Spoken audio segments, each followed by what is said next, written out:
Game releases are really picking up in the month of August, and in today's video, I want to take a look at 10 awesome games coming to all platforms in August. Now, we're going to be looking at games that are coming to the PlayStation 4, Nintendo Switch, PC, Xbox One. I'll clarify the platforms as we go along. Some of these games are games that have already been out, but they're making their way to new platforms, and I'll go over all of the details game by game. So without further ado, let's get right into it. And let's kick it off with arguably the most anticipated game in the month of August, and that is Control. Control is a brand new game from Remedy, the guys that also did Quantum Break and Alan Wake, and they prioritize in making these incredibly compelling single-player experiences, and Control looks to be another one in that foray. Now, this is unique in the sense that Alan Wake and Quantum Break were both released on Xbox and PC, this one also coming to the PlayStation 4, so it's great that PlayStation gamers can also get a taste of Remedy's excellent game design. Now, these games, generally speaking, aren't incredibly lengthy, but we do need more single-player narrative-focused experiences, and Control definitely offers that.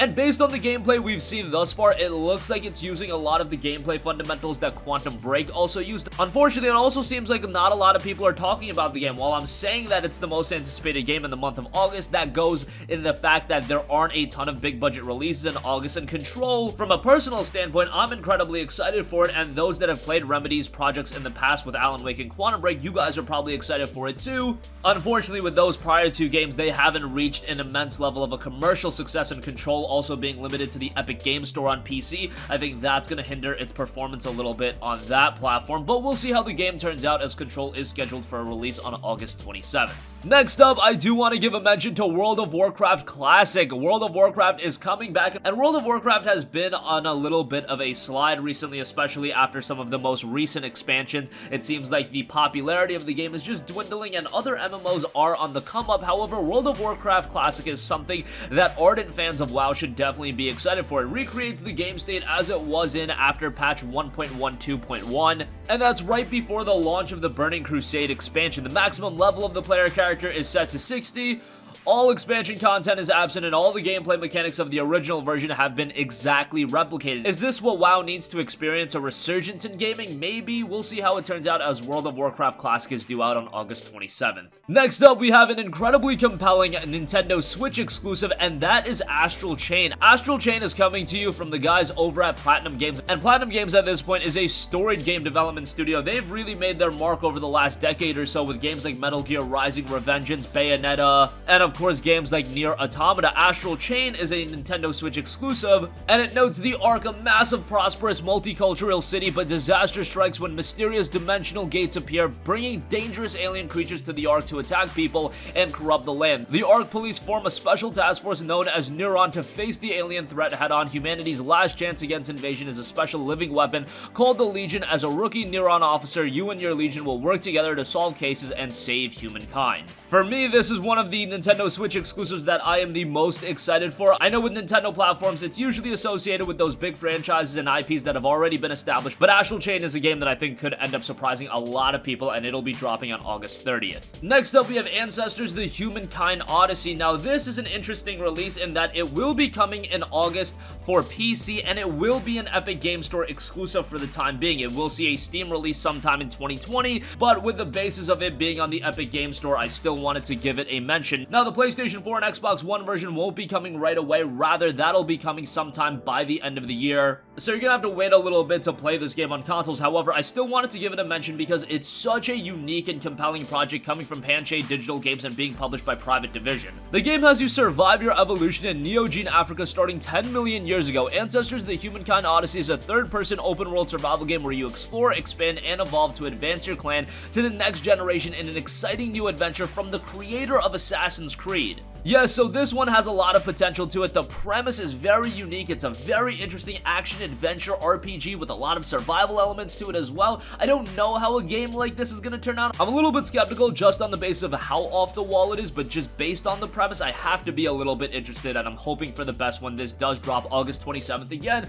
exclusively on PC on the Epic Game Store for now. The PlayStation 4 and Xbox One version will be out before the end of the year, and it will be making its way over to Steam sometime in 2020. Next up, a major game that is finally seeing its PlayStation 4 release is Black Desert Online. This has been one of the more popular MMORPGs on PC and Xbox One. Now, you have to know that this is an incredibly grindy game. You have to invest quite a bit of time into this game, so just keep that in mind. That's generally the case with a lot of MMOs. I just feel like with BDO, it's on another level. However, the game itself has a lot of strong elements. Visually, this is one of the best MMOs that you're going to look at, and its customization elements is some of the deepest that you are going to see out of an MMO, out of any game in general. And the game itself is a sandbox living world MMORPG. You'll experience fast-paced, action-packed combat, hunt monsters and huge bosses, fight with friends in a guild to siege nodes and conquer castles, train your life skills such as fishing, trading, crafting, cooking, and more. There's a lot of variety, a lot of depth to the gameplay, and it'll be exciting to see the game finally make its way over to the PlayStation 4 on August 22nd, and if you do pre-order the game, you will get access to it 2 days ahead of time. Next up, we have another game that I am personally very excited for, coming from Tokyo RPG Factory and Square Enix. We have Oninaki. Oninaki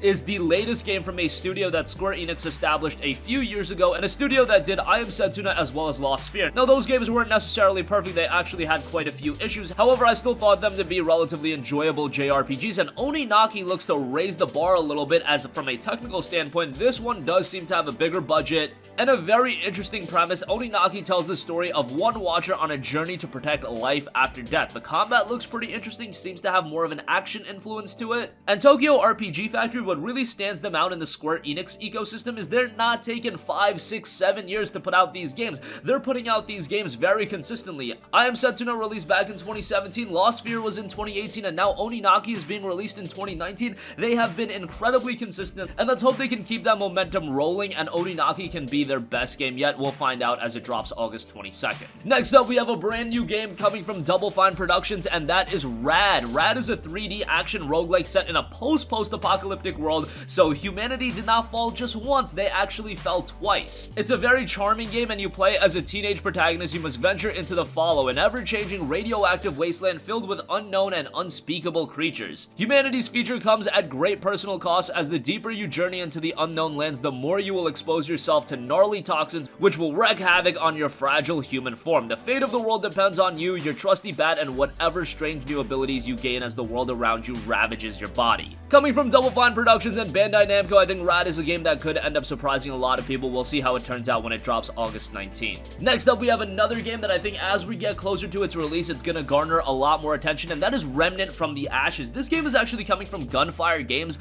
a studio that did some work on Darksiders 3. Now, Darksiders 3 wasn't an absolute home run of a game, but I thought it was a little bit underrated, and now they're doing a very unique new game in Remnant from the Ashes, a cooperative action-adventure RPG. However, most co-op games, you might think them to be 2 players, maybe 4 players. This one is interesting in that it's 3 players, and it touts endless fantastic realms await, dynamically generated worlds that change each time you play through them, creating new maps, enemy encounters, quest opportunities, and in-world events. Each of the game's 4 unique worlds is filled with monsters, denizens, and environments that will provide fresh challenges with each playthrough. Adapt and explore or die trying. Remnant from the Ashes will be released on August 20th. Next up, an awesome RPG making the transition to the Nintendo Switch, Fell Seal Arbiters Mark. This was a game that was released just a few months ago, back in April. It was actually released on April 30th on PC and PlayStation 4, but now it's coming to the Nintendo Switch, and this was received very, very well. An 82 on Metacritic, and if you look at the Steam reception, 186 user reviews in the last 30 days have it pegged at 95% positive, and overall, with 914 user reviews, 93% positive, just to give you guys an objective viewpoint on how gamers felt about the game. But the game itself, a very stylish turn-based tactical RPG with a focus on storytelling and strategic battles, unfold a mature story as you progress through handcrafted scenarios, controlling your own group of arbiters, with each character customizable from a wide selection of classes and abilities. If you're a fan of turn-based tactical RPGs such as Final Fantasy Tactics, this one's gonna be right up your alley. Again, it makes the transition to Nintendo Switch on August 14th. And lastly, one of From Software's early games is making a comeback with Metal Wolf Chaos XD, a modernized re-release of From Software's 2004 mech shooter with upgraded visual fidelity, refined controls and gameplay, a new save system, and 4K and 16:9 support for modern displays. From Software originally released Metal Wolf Chaos in December 2004, appearing exclusively on the original Xbox and only in Japan. The game went on to become somewhat of a legend, as it was hard to acquire and even harder to play outside of Japan, with most fans' experience of the game through YouTube videos and the occasional screenshot. Devolver Digital and From Software partnered together with developer General Arcade to modernize Metal Wolf Chaos with updates to the game, including upgraded visual fidelity, refined controls and gameplay, a new save system, and much more. Given that we don't get a lot of great mecha titles these days, Metal Wolf Chaos XD can at least fill that void. I don't imagine it'll be an absolute home run, but given the price point of $24.99, that is pretty palatable, and given that it is a From Software game, there will be that inherent interest. We'll see how it turns out when it drops August 6th. And that's gonna conclude this video. Again, a lot of exciting new games are coming to all platforms next month. Let us know what games you're planning to pick up in the month of August. Are you planning on just avoiding every new release altogether, saving your money for the big releases this fall? Sound off with all of your thoughts in the comment section down below. Thank you for watching, and goodbye. Hey guys, we hope you enjoyed the video, and if you did, make sure to hit the subscribe button, and if you're already subscribed, do us a favor and hit the bell icon. This way you'll be notified whenever we post a new video. That's the best way to keep up with all of our uploads, and we usually try to upload 2 videos a day. And with the bell icon hit, you'll be notified whenever we do upload a video. As always, thanks for watching.